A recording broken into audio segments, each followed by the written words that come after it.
आता पाहूया लोकसभेच्या रणसंग्रामासंदर्भातल्या टॉप 9 बातम्या। राज ठाकरे आणि पंतप्रधान मोदी यांची एकत्रित शिवाजी पार्कवर समारोपाची सभा। महायुतीच्या विरोधात काम करणाऱ्यांवर कारवाई केली जाणार। अमित ठाकरे यांचा पत्रकारांशी अनौपचारिक बैठकीत संवाद। उदयनराजे भोसलेंच्या उमेदवारीवरून देसाई गटात नाराजी। साताऱ्यात झालेल्या 2 वादांवरून देसाई गट नाराज असल्याची चर्चा। शंभूराज देसाईंच्या बंगल्यासमोर उदयनराजेंनी काढलं होतं तैलचित्र। अमरावती लोकसभेच्या उमेदवार नवनीत राणा आणि आमदार रवी राणा अभिजित अडसुळांच्या भेटीला अडसूळ कुटुंबियांकडूनही औक्षण करत स्वागत। राणा दाम्पत्य आणि अभिजित अडसुळांमध्ये जवळपास 15 मिनिट चर्चा।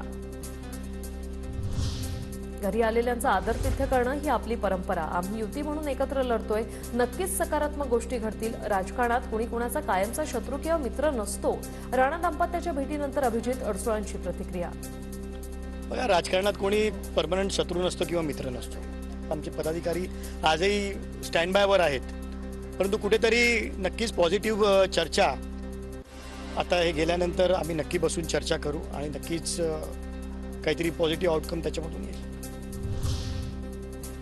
राणा दाम्पत्याला अक्कल नाही। राजकारण सोडेन पण राणा दाम्पत्याचा प्रचार करणार नाही। आनंदराव अडसूळ यांच्याकडून भूमिका स्पष्ट। आता काय आहे, त्या पती पत्नीला खरंच अक्कल आहे की नाही हा माझ्या पुढे प्रश्न आहे। मी इव्हन मागे तुम्ही जर माझी मुलाखत पाहिली असेल तर त्यांनी असं जाहीर केलं, हे बाप बेटे माझ्या प्रचाराला येतील। त्यावेळेस सांगितलं राजकारण सोडेन पण मी प्रचाराला येईल। ठाणे लोकसभेतून शिंदे गटाच्या प्रताप सरनाईकांची उमेदवारी जवळपास निश्चित। सरनाईकांकडून कागदपत्रांची जुळवाजुळव सुरू असल्याची सूत्रांची माहिती। नाशिकची जागा शिवसेनेलाच मिळेल, हेमंत गोडसेंकडून विश्वास व्यक्त। तर नाशिकच्या जागेचा निर्णय 20 मेच्या आधी घ्या, भुजबळांची मागणी।